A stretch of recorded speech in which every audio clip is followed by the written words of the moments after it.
Welcome to Mahalakshmi vlog channel. வாங்க அப்படியே வீடியோக்குள்ளே போகலாம். இன்றைக்கி நம்ம பார்க்க போகிற வீடியோ என்னன்னு கேட்டிங்கன்னா, நான் வந்து எங்கள் வீட்டுக்கு ரொம்ப நாளாக வந்து குக்கரே இல்லைப்பா.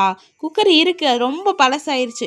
நான் வாங்கி 10 வருஷம் இருக்கும்ப்பா. 10 வருஷமா, ஒரு 7 வருஷம் இருக்கும்னு வைங்க. குக்கர்லாம் ஒரு 4 குக்கர் வாங்கியிருந்தேன். அதெல்லாம் ரொம்ப பழசாயிருச்சு. சரின்னு சொல்லிட்டு இந்த தவணை முறைக்கு வாங்குவாங்கள்ல, அவங்கக்கிட்ட நான் வந்து அந்த அண்ணா வந்து ரெகுலர் கஸ்டமர். அந்த அண்ணாட்ட தான் நான் வந்து ஃப்ரிட்ஜ் வாங்கினேன், வாஷிங் மிஷின் வாங்கினேன், அப்புறம் கரண்ட் அடுப்பு வாங்கினேன், மிக்சி வாங்கினேன். ஒவ்வொன்றா வந்து அந்த அண்ணாட்ட தான் வந்து வாங்கிட்டு மாதம் மாதம் கொஞ்சம் கொஞ்சம் அமௌண்ட் கட்டுவோம். அந்த அண்ணாக்கிட்ட தான் வந்து ஒரு 2 குக்கர் வேணும்னான்னு சொல்லியிருந்தேன். அந்த அண்ணன் கொண்டு வந்திருந்தாங்க. இந்த பிராண்டு வந்து நல்லா உழைக்கும், சரிங்களா? எப்படி சொல்கிறது, நான் வந்து இந்த பிராண்டை யூஸ் பண்ணினேன். நான் வந்து 5 வருஷமாக யூஸ் பண்ணிட்டு தான் அடுத்து வந்து நான் இந்த பிராண்டு, அதே பிராண்டு தான் எனக்கு வேணும் அப்படி சொல்லி வாங்கியிருக்கேன். ரொம்ப அழகாக இருந்துச்சு. ஒரு சின்ன இந்த லிட்டரெலாம் எனக்கு கணக்கெல்லாம் தெரியாதுப்பா. 5 லிட்டரா, 5 லிட்ரு சொல்லுவாங்கள்ல, அந்த மாதிரி பெருசாக நான் வந்து சாப்பாடு வைக்கிறக்கும். இப்போ யாராவது கெஸ்ட்டு வந்தாங்கன்னா ஒரே ஒரு குக்கர் தான் இருக்குது என்கிட்ட. நம்ம சாதம் வச்சோன்னா பத்த மாட்டேங்குதுப்பா.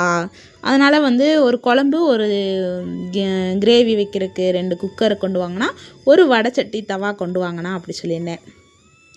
அப்புறம் வந்து கொண்டு வந்திருந்தாங்க. ரொம்ப அழகாக இருந்துச்சு பார்க்குறக்கு. எனக்கு புது பாத்திரத்தை வாங்கின உடனே எத்தனை பேர் நீங்கள் அதில் கண்ணாடி மாதிரி மூஞ்சியை பார்ப்பீங்க, முகத்தை பார்ப்பீங்க? நான் வந்து பார்ப்பேன். நம்ம வந்து புது பாத்திரம் சமைக்கும் போதே பெண்கள் எல்லாருமே வந்து அந்த கரண்டியில் முகத்தை பார்க்குறது, அந்த அப்புறம் தட்டு எடுத்துட்டு புது தட்டு நம்ம யூஸ் பண்ணும்போது அந்த புது தட்டில் வந்து முகத்தை பார்க்குறது, ஓ அழகாக இருக்குமா, ஓ பொட்டு கரெக்டாக இருக்கா அப்படிங்கிற பார்க்குறதெல்லாம் எத்தனை பேர் கிச்சனில் நின்று பண்ணியிருக்கீங்க? நானும் அப்படி தான் பண்ணுவேன். அந்த மாதிரி குக்கர் ஓப்பன் பண்ண உடனே எடுத்து முகத்தை தான் பார்த்துட்டு இருந்தேன். அழகாக இருந்துச்சு. அந்த புது பாத்திரனாலே நமக்கு எப்படி சொல்கிறது, புது பாத்திரனாலே இந்த கல்யாணம் பண்ணி அம்மா வீட்டுக்கு வரும்போது புது பாத்திரமாக கொடுத்துடுவாங்களே, அந்த ஃபீல் வந்துடும் அப்படிங்கிற மாதிரி. புது பாத்திரம் பார்த்தாலே ஒரு மனசுக்குள்ளே ஒரு சந்தோஷம்.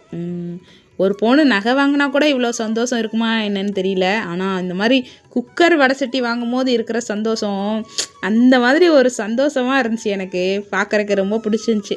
வாங்கி 1 வாரம் ஆச்சு. அப்படியே வந்து சரி நம்ம சேனலில் நம்ம நண்பர்கள் எல்லோருக்கும் வந்து இந்த பிராண்டு வந்து நல்லா இருக்குன்னு சொல்லணும் அப்படின்காக நான் ஓப்பனே பண்ணாமல் அப்படியே வச்சுருந்தேன். அப்புறம் ஞாயிற்றுக்கிழமை சமையலெல்லாம் முடிச்சிட்டேன்னா சும்மா தான் இருந்தேன். சரி அப்போது இதை ஓப்பன் பண்ணி காட்டலாம், யாருக்காச்சும் இந்த பிராண்டை வாங்கி யூஸ் பண்ணிட்டோம். நல்லா இருக்குல்ல, உண்மையிலே நல்ல குவாலிட்டியாக இருக்குப்பா. ஏன்னா நான் இதோட பழைய குக்கர் உங்களுக்கு நான் அடுத்த வீடியோவில் காட்டுறேன் பாருங்கள். அது இத்தனை வருஷமாக நான் யூஸ் பண்ணுறேன். அதில் கைப்பிடி மட்டும்தான் போச்சே தவிர அவ்வளோ ஒரு இன்னைக்கு வரைக்கும் உழைச்சிட்ருக்கு. வாங்கி ஒரு 5-6 வருஷம் இருக்கும், ஆனாலும் நல்லா உழைச்சிட்ருக்கு. அந்த மாதிரி இந்த கம்பெனி வந்து நல்லா இருக்குது. என்னோடய சேனலில் எனக்கு பிடிச்ச விஷயங்கள் எல்லாத்தையும் தான் நான் வீடியோவாக கொடுப்பேன். அந்த மாதிரி தான். ரொம்ப அழகாக இருந்துச்சு பாருங்கள். அது ஃபஸ்ட்டு அந்த புதுசாக ஓப்பன் பண்ணும் போது இருக்கிற சந்தோஷம் எதுலேயுமே இருக்காது. உண்மை தானே? ரொம்ப அழகாக இருந்துச்சு. இந்த வடைச்சட்டி எனக்கு ரொம்ப பிடிச்சிருக்கு. இந்த வடைச்சட்டியில் முதல்ல நான் சிக்கனை வந்து சமைக்கலான் இருக்கேன்.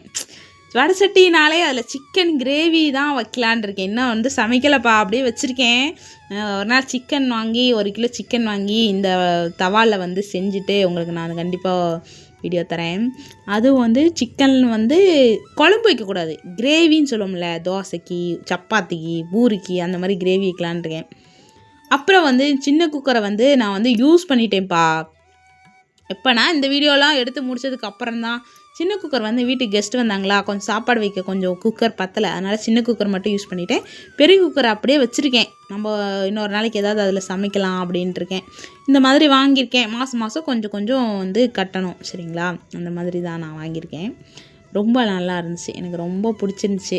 சரி அதனால தான் சரி ஒரு குட்டி வீடியோ கொடுக்கலாம் அப்படின்னு சொல்லிட்டு வீடியோ எடுத்து உங்களுக்கு தந்தேன், சரிங்களா? நம்ம சேனல் பிடிச்சா மறக்காமல் ஒரு லைக் பண்ணி ஃபாலோ பண்ணி சப்ஸ்கிரைப் பண்ணி வச்சுக்கோங்கப்பா. அப்போ தான் அடுத்த வீடியோ உங்களுக்கு வந்து நோட்டிஃபிகேஷன் காட்டும். பெல் பட்டனையும் அப்படியே உங்கள் பொண்ணான கைகளால் டபக்குன்னு தட்டி விட்டுருங்க. அப்புறம் வந்து வீட்டில் சின்ன மாற்றம் கவலைகள் குறையும் சொல்லி என்னோடய சேனலில் ஒரு வீடியோ கொடுத்துருப்பேன். அந்த வீடியோவுக்கு அவ்வளோ நண்பர்கள், தோழிகள் எல்லோருமே வந்து நல்ல கமெண்ட் பண்ணியிருந்தீங்க. ரொம்ப மனசுக்கு சந்தோஷமாக இருந்துச்சு. பார்க்குறக்கு படிக்கிறக்கே அவ்வளோ ஒரு அருமையாக இருந்தது. அப்படிங்கிற மாதிரி தான் இருந்தது. அது வந்து அந்த வீடியோவுக்கு யார் ஃபஸ்ட்டு வந்து கமெண்ட் பண்ணாங்கன்னு தெரியல. ஆனால் வந்து அவங்க வந்து கைராசியான ஆளாக இருக்கிறாங்கப்பா. அவங்க கமெண்ட் பண்ண நேரம் அந்த வீடியோவில் போய் பாருங்கள். ஒரு ஒரு எப்படி சொல்கிறது, வீட்டில் சின்ன மாற்றம் கவலைகள் குறையும் அந்த தலைப்பில் தான் கொடுத்துருப்பேன்னு நினைக்கிறேன்.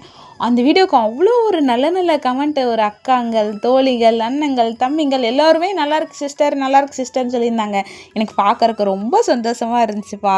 இந்த மாதிரி நமக்கு பிடிச்ச விஷயத்த வந்து இப்படி இந்த மாதிரி பாராட்டுறக்கு ஒரு நல்ல மனசு வேணும்ப்பா. அந்த மாதிரி நம்ம சேனலில் வந்து நான் வந்து இப்போ தான் இந்த சேனல் ஆரம்பிச்சிருக்கேன். ஆனாலும் இவ்வளோ நண்பர்கள் இருக்கிறாங்க, எப்படி சொல்கிறது, இவ்வளோ நண்பர்கள் சம்பாரிச்சிருக்கேன் அப்படிங்கும்போது எனக்கு ரொம்ப சந்தோஷமாக இருக்குது. நம்மளோட வீடியோ எல்லாருக்குமே பிடிச்சிருக்குன்னு நினைக்கும் போது ரொம்ப ரொம்ப சந்தோஷமாக இருக்குது. அந்த கமெண்ட்டில் படிக்கும்போது ரொம்ப ரொம்ப சந்தோஷமாக இருந்துச்சு எனக்கு. எப்படி சொல்கிறது, ஆனந்த கண்ணீர் வர்ற அளவுக்கு அதிலலாம் கமெண்ட்டு நல்லா இருக்கு, உங்கள் வீடியோ நல்லா இருக்குது, நல்லா இருக்குது, நல்லா இருக்குன்னு சொல்லியிருந்தாங்க. அப்படிங்கிற மாதிரி தோணுச்சு. சரி, அப்படியே வந்து பிடிச்சா லைக் பண்ணுங்கள், கமெண்ட் பண்ணுங்கள், சரிங்களா? அப்படியே அடுத்தடுத்த வீடியோவில் பார்க்கலாம். அனைவருக்கும் நல்லதே நடக்கும்.